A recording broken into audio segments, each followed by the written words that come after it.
I now give the floor to the representative of Russian Federation. Mr. President, today we have already stated our principal position rejecting both the attempts by European states to trigger the snapback mechanism and the actions of the presidency in advancing them, including the submission of this draft resolution. Our position on this matter remains unchanged. The fact that the Russian Federation voted for the draft should not be interpreted as a change in our stance. We supported the draft for only one reason. Its sole operative paragraph concerned maintaining the UN sanctions waiver regime for Iran. This is the only politically and legally justified decision, reflecting the lack of alternatives that we have emphasized over all these years. The logic embedded in the JCPOA assumed the gradual lifting of all restrictions on Iran. And, in our firm conviction, there is no reason why these restrictions should not expire on October 18th of this year. The law, the letter and spirit of the JCPOA, diplomatic law, and, finally, simple common sense all indicate that exerting pressure on a sovereign state through political blackmail and brute military force is unacceptable. We have all witnessed how Iran became the victim of aggressive actions by Israel and the United States in June of this year, and then attempting to further pressure it with UN sanctions is immoral, unfair, and illegal. Yet this is precisely what our Western colleagues are now trying to do. We would like to remind you that everything, including Iran's interaction with the IAEA, proceeded according to plan until the United States, in 2018, took a destructive path and officially withdrew from the deal. This triggered the crisis surrounding the JCPOA, the consequences of which the Council is now forced to deal with. Yet Western delegations consistently omit this fact. Despite Washington's unlawful and aggressive actions, Tehran showed restraint and for more than a year, let me emphasize, more than a year, continued to diligently fulfill its commitments. Only after another wave of pressure did Tehran take responsive measures, regularly noting that these actions were reversible. Unfortunately, our European colleagues were already then uninterested in returning to diplomacy and did not follow the path of normal dialogue. A chance that existed in 2022 when parameters for restoring the JCPOA were discussed. The violations by the United Kingdom, France, and Germany of their obligations under Resolution 2231 and the JCPOA have long become chronic. This includes their inability to fulfill their commitments to ensure Iran's economic benefits from the lifting of pre-2015 EU sanctions, as well as their unlawful decision to resume unilateral sanctions pressure after the JCPOA's transition day on October 18, 2023. Our country has repeatedly conveyed to Security Council members our position that the United Kingdom, France, and Germany have no right to invoke the procedure to restore the UN Security Council sanctions regime against Iran provided for in paragraph 11 of the operative part of Resolution 2231. A party that fails to fulfill its obligations under any treaty or agreement forfeits the right to invoke the instrument provided therein. This is unequivocally confirmed by the so-called clean hands doctrine, the principle of acta jur servanda, and advisory opinions of the International Court of Justice.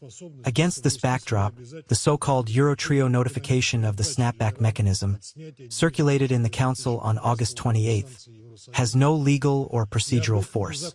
It cannot serve as a basis for any decisions or actions of the Security Council. This position is detailed in the joint letter to foreign ministers of Russia, China, and Iran distributed in the Council on August 28. Let us emphasize again, from our point of view, no snapback procedure is actually being triggered. The submission of the draft considered today is a direct violation of Resolution 2231 and the JCPOA, which is an integral part of it. For this reason, the Russian Federation does not recognize any so-called subsequent steps taken in this context. We would like to remind everyone that there is a real alternative to the lawlessness taking place today in the Security Council chamber. This is the Russian-Chinese draft resolution currently in the pipeline, which proposes a technical solution requiring all original JCPOA participants to immediately resume negotiations in search of a diplomatic solution. We call on all rational members of the Security Council to support it when it is put to a vote. I'll give the floor to the representative of the United States. Thank you, Mr. President. The United States thanks the Presidency for submitting this resolution consistent with the Presidency's obligation under OP 11 of Resolution 2231. On August 28th, France, Germany, and the United Kingdom, the E3, each notified the Council of Iran's significant and continuing non-performance of its nuclear commitments. Their case was clear. Iran has enriched uranium well above the Joint Comprehensive Plan of Action, JCPOA, limits in a manner for which there is no credible civilian purpose. As we speak, Iran continues to not implement the IAEA's JCPOA monitoring measures and to not provisionally apply the IAEA additional protocol. The E3 could have initiated the snapback process as early as 2019.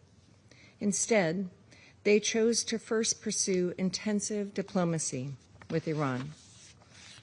Then, in July, the E3 offered to extend the snapback mechanism if Iran were to take steps to address concerns regarding its highly enriched uranium stockpile, comply with its IAEA obligations, and resume direct diplomacy with the United States. Despite suggestions to the contrary from Iran and others, Tehran has not yet realized those conditions. The United States therefore voted no on this resolution, and we are pleased that this resolution was not adopted due to not receiving the requisite number of yes votes. The practical effect of this vote is that absent any further action by the Council, the pre-2015 UN sanctions on Iran are reimposed following the end of the 30-day snapback period on September 27th. However, to be absolutely clear, our vote on this resolution does not impede the possibility of real diplomacy, despite any statements to the contrary. The UN provisions to be reimposed are not arbitrary, but instead narrowly scoped to address the threat posed by Iran's nuclear, missile, and conventional arms programs and support for terrorism. Their return does not preclude later removal through diplomacy. More importantly, President Trump has continued to reiterate the United States' ongoing readiness for a meaningful, direct, and time-bound dialogue with Iran, be it prior to the conclusion of the snapback process on September 27th or after. Absent a deal, it is incumbent on the international community to not accept Iranian half measures or efforts to delay accountability. We must, with one voice, press leadership in Iran to choose the path of peace and, by extension, prosperity for the Iranian people. I thank you.